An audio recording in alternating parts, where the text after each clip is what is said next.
Ya, baik pemirsa, pasca putusan MK terkait sengketa Pilpres 2024, para paslon langsung berkomunikasi dengan para tim pemenangannya. Untuk informasi selengkapnya sudah terhubung dengan Rona Marina dari kantor DPP PKB dan Sheha Al-Hadar dari Kertanegara. Kita akan ke rekan Rona terlebih dahulu.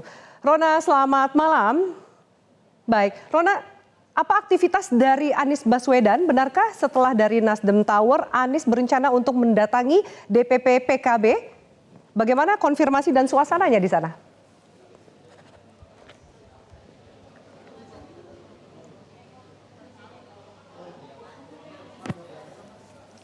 Ya, baik Afi, memang pasangan calon nomor urut 1 Anies Baswedan Muhaimin Iskandar ini telah rampung menghadiri agenda dari sidang gugatan sengketa pemilu 2024 di Mahkamah Konstitusi yang memang sudah berlangsung sejak pukul 9 pagi tadi hingga sekitar pukul 15.30 waktu Indonesia bagian Barat, yang artinya sekitar 6 hingga 7 jam sidang ini telah berlangsung. Dan tadi setelah selesai melaksanakan sidang ini memang dari pihak pasangan Anies Baswedan Muhaimin Iskandar ini tidak banyak mengatakan apapun kepada awak media. Mereka hanya mengatakan bahwa nanti mereka akan memberikan pernyataan resmi terkait dengan tanggapan soal hasil dari putusan sidang sengketa pemilu 2024 pada hari ini. Kemudian selepas dari MK, tadi Anies langsung bertolak ke kantor DPP Partai Nasdem. Di sana Anies bertemu dengan Ketua Umum Partai Nasdem Surya Paloh, dan kemudian Anies di sana juga menemui beberapa petinggi dari Nasdem, dan Anies juga mengatakan bahwa memang dirinya ingin mengunjungi Surya Paloh dan juga ingin menyapa Surya Paloh secara langsung. Anies juga mengatakan bahwa memang saat ini dirinya sudah selesai melaksanakan tugasnya sebagai calon presiden yang sudah diusung oleh 3 partai, yaitu Partai Nasdem, PKB dan juga PKS. Dan kemudian memang kami mendapatkan informasi, Afi, pada malam hari ini rencananya Anies Baswedan ini akan segera mengunjungi DPP PKB. Namun hingga saat ini pukul 20 waktu Indonesia Barat, kami masih belum mengetahui bahwa kedatangan dari Anies Baswedan ini akan segera tiba. Namun sudah bisa dipastikan bahwa pada esok hari ini Anies Baswedan akan mengunjungi DPP PKS, yang mana memang di DPP PKB saat ini kondisinya adalah awak media ini tengah menunggu kedatangan dari Gus Imin, yang mana saat ini masih melaksanakan rapat internalnya di lantai 2 gedung DPP PKB untuk nantinya membahas soal hasil putusan sengketa pemilu 2024. Afi. Ya, baik Rona, kita nantikan update terbaru dari sana. Terima kasih Rona atas informasinya. Dan sekarang kita akan ke rekan Sheha Al-Hadar. Sheha, apakah ada agenda pertemuan dengan tim pemenangan di rumah Prabowo Subianto? Afi, dan juga pemirsa, untuk kondisi terkini dari rumah kediaman Prabowo Subianto di Kertanegara 4, Jakarta Selatan, saat ini memang masih ramai awak media yang tentu saja masih menunggu ini keterangan langsung dari Presiden terpilih Prabowo Subianto, karena dari awal sidang MK hingga saat ini memang Prabowo belum mengungkapkan keterangan apapun. Walaupun memang hari ini sudah ada sejumlah keterangan yang diungkapkan dari tim kampanye nasional atau TKN Prabowo Gibran yang tadi sudah sempat melaksanakan konferensi persnya. Tadi sudah ada Wakil Ketua TKN Ahmad Muzani, kemudian Sekretaris TKN Nusron Wahid yang memberikan keterangan persnya, kemudian juga ada Ketua TKN Rosan Roslani yang juga sudah mengirimkan keterangan persnya. Ini yang sebenarnya sama isinya, di mana mereka ini menghargai keputusan MK dan meminta masyarakat untuk bersama-sama ini menghargai keputusan MK karena dengan ditolaknya permohonan dari kubu 01 dan kubu 03. Nah, namun kami masih tetap menunggu ini apakah nantinya akan ada keterangan pers langsung dari Prabowo Subianto, karena tadi kami juga sempat berbincang dengan Jubir Kemhan Daniel Azhar, kemudian juga dengan anggota TKN Immanuel Ibesner yang tadi sempat berbincang sedikit di Kertanegara, yang mereka mengungkap kalau untuk malam ini Prabowo Subianto memang tidak terjadwal untuk memberikan keterangan pers secara resmi kepada awak media tentang tanggapannya terkait keputusan MK hari ini. Namun memang sudah dikatakan bahwa Prabowo ini sudah mengikuti sidang MK dari awal sidang ini dilakukan hingga putusan hari ini, dan tentunya ia juga sudah melakukan diskusi dengan berbagai pihak untuk tentunya bertukar pikiran dan juga pendapat, Afi. Nah, kemudian yang tentunya masih sangat ditunggu-tunggu ini adalah keterangan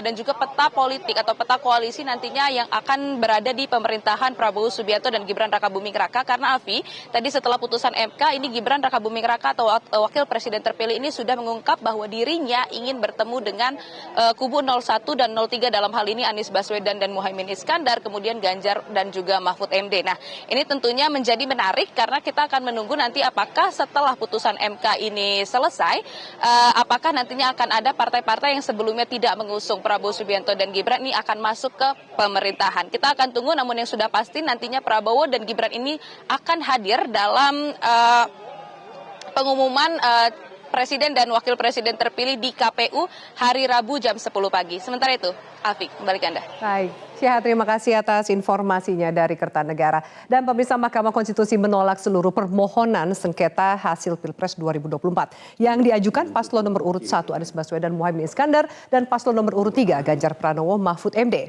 Dalam amar putusannya terdapat 3 hakim konstitusi yang menyatakan dissenting opinion, yakni Saldi Isra, Edi Nurbaningsih, dan Arief Hidayat.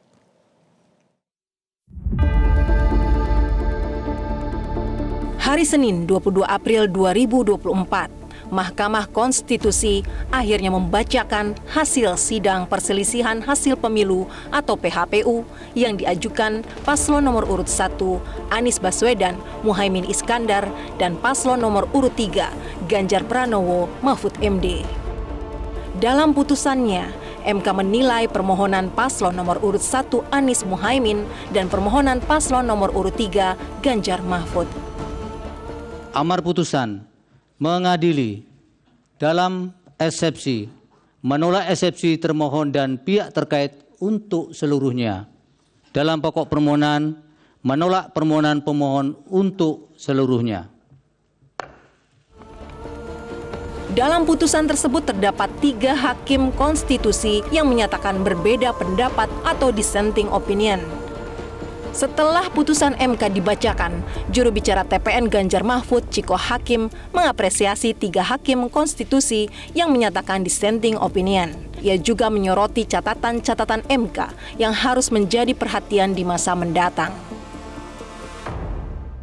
Karena kita menghargai dan mengapresiasi tentunya ketiga hakim yang menyatakan dissenting opinion. Namun memang menjadi argumen dari para hakim, sebagian dari mereka mengatakan hal-hal tersebut tidak dapat disebut sebagai fakta-fakta hukum yang bisa dijadikan pertimbangan untuk memutuskan perkara. Namun tentu itu catatan-catatan itu harus terus kita soroti. Sementara itu, Ketua Umum Partai Nasdem Surya Paloh mengajak seluruh pihak bersatu pasca putusan gugatan sengketa hasil Pilpres 2024 di MK yang harus diterima sebagai konsekuensi demokrasi. Tidak boleh juga harus merasa dikecilkan karena ada satu keputusan yang tidak sesuai dengan harapan kita. Ini konsekuensi dari demokrasi ini. Negara memiliki seluruh model dan sistem yang telah kita sepakati bersama. Sebagai negara hukum, ini adalah merupakan keputusan peradilan yang tertinggi. Maka wajar bagi kita semuanya harusnya ibarat menutup buku lama dan membuka lembaran buku baru. Di sisi lain, tim kampanye nasional Prabowo Gibran menyatakan menghormati ikhtiar dari kubu 1 dan 3. Di sisi lain, tim kampanye nasional Prabowo Gibran menyatakan menghormati ikhtiar dari kubu 01 dan 03 dalam menempuh jalan keadilan. TKN juga mengungkapkan harapannya agar semua pihak dapat menghormati dan menjunjung tinggi keputusan MK. Kami menghormati semua ikhtiar dan upaya yang diberikan atau yang dilakukan oleh pasangan 01 dan 03 untuk menempuh jalan keadilan, dan kami semua menjunjung tinggi atas hak konstitusi tersebut. Akan tetapi, ketika keputusan Mahkamah Konstitusi sudah dibacakan, sebagai akhir dari keputusan tersebut, kami mohon keputusan Mahkamah Konstitusi itu untuk dihormati dan dijunjung tinggi. Sejak pemilu presiden digelar secara langsung, hasilnya selalu digugat ke Mahkamah Konstitusi. Namun tak satu pun gugatan itu dikabulkan MK. Putusan MK sendiri bersifat final dan mengikat. Tim Liputan Metro TV. Baik pemirsa, langsung kita bahas di panggung demokrasi. Saya langsung minta tanggapan dari perwakilan partai terlebih dahulu, perwakilan paslon. Dari 01, Kang Pipin bagaimana respon atau statement dari PKS sendiri? Meskipun kita tahu permohonannya dari Anies Mohaimin ditolak, tapi catatan 3 hakim konstitusi melakukan dissenting opinion itu adakah dinilai sebagai sesuatu yang berbeda?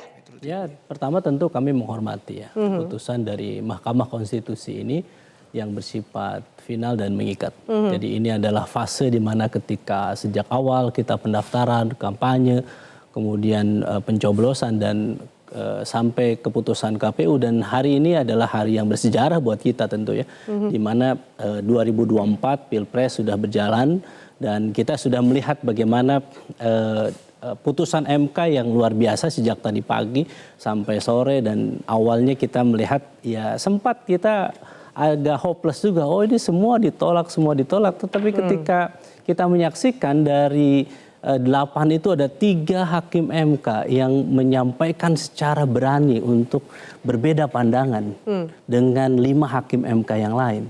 Ini memberikan secercah harapan. Dan bahwa itu mewakili apa yang dimohonkan oleh bahwa gugatan kami itu tidak semuanya bisa dikatakan ditolak, karena ada 3 hakim MK yang memberikan dukungan, yang memberikan penguatan bahwa benar terjadi banyak hal. Pertama adalah politisasi bansos, kedua politisasi hukum, dan yang ketiga ada politisasi aparat.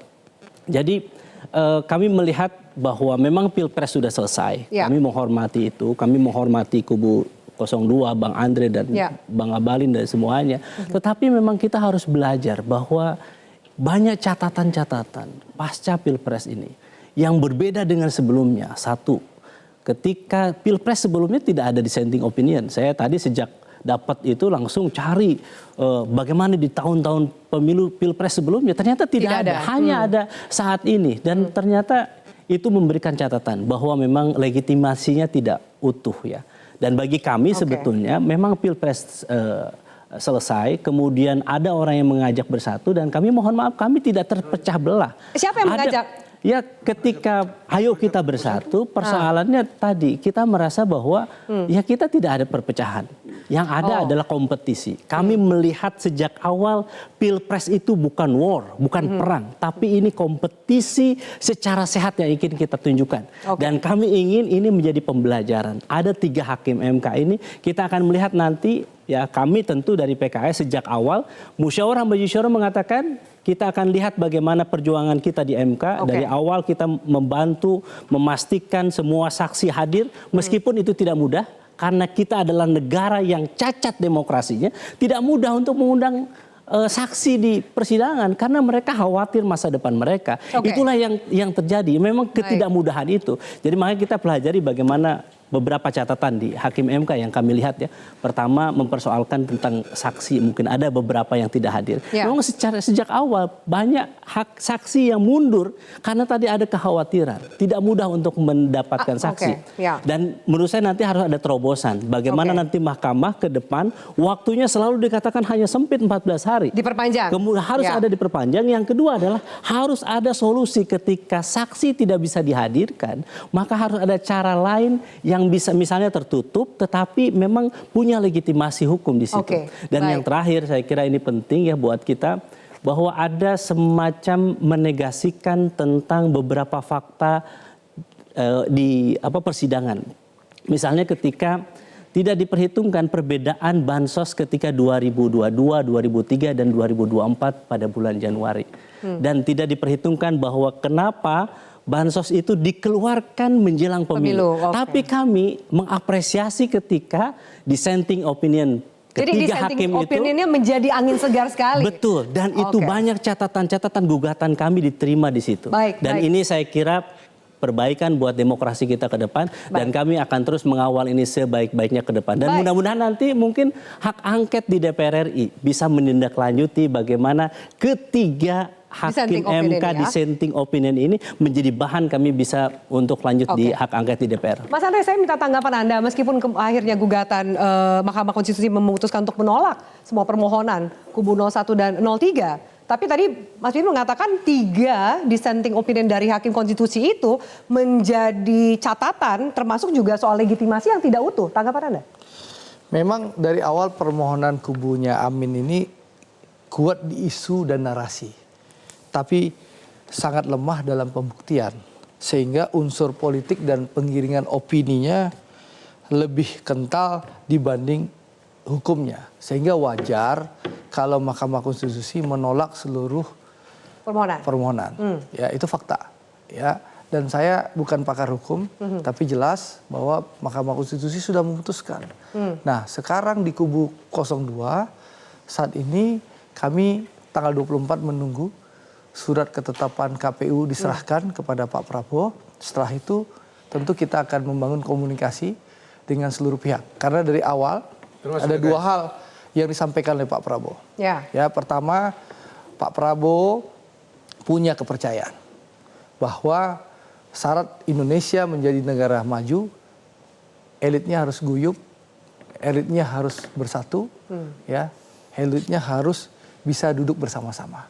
Yang kedua adalah Pak Prabowo menyatakan berulang-ulang kali, ya, bahwa kalau takdir Allah beliau diberikan mandat sebagai presiden dan juga dipercaya oleh rakyat, beliau akan menjadi presiden seluruh rakyat Indonesia, bukan hanya presiden pemilih 02. Jadi intinya itu yang kita lakukan. Jadi nanti setelah tanggal 24, Afi dan seluruh masyarakat, insya Allah kalau kemarin mungkin kita menghormati mekanisme Mahkamah Konstitusi, pertemuan-pertemuannya banyak di belakang layar, ya, antara kubu 01, 02, 03, insya Allah setelah ini akan ada pertemuan-pertemuan yang lebih terbuka, ya, menunjukkan bahwa semua sudah move on. Saatnya bergandengan tangan, bergotong royong. Mari kita bangun bersama-sama Indonesia. 3 hakim dissenting opinion itu ada catatan dari Anda? Itu haknya dan kami hormati. Haknya hakim konstitusi dan kami hormati dan tanpa perlu kami komentari. Yang jelas putusan MK sudah keluar final and binding. Dan saatnya sekarang kami segera bergerak karena bagaimanapun komitmen kami adalah melanjutkan keberhasilan pemerintahan Pak Jokowi. Jadi kami tidak boleh euforia.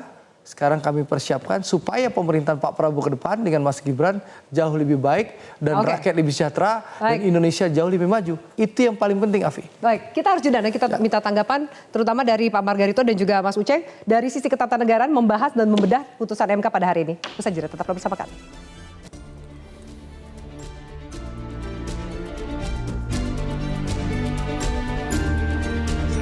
Menghormati keputusan para hakim, menurut saya luar biasa lah. Dari awal berproses dan pada akhirnya mereka menentukan sikap masing-masing. Harus diterima karena tidak ada upaya hukum lain. Makanya ini final and binding. Suka tidak suka, mau tidak mau harus diterima hasil akhir ini. Karena nggak ada upaya hukum. Dengan MK tadi sudah menyampaikan putusannya, maka sore ini saya bersilaturahmi dengan partai pengusung, jadi menyampaikan kepada partai-partai pengusung atas amanat yang kemarin diembankan. Amanatnya sudah dijalankan, prosesnya sudah sampai di ujung, jadi kemudian silaturahmi menyampaikan bahwa tugas sudah dijalankan.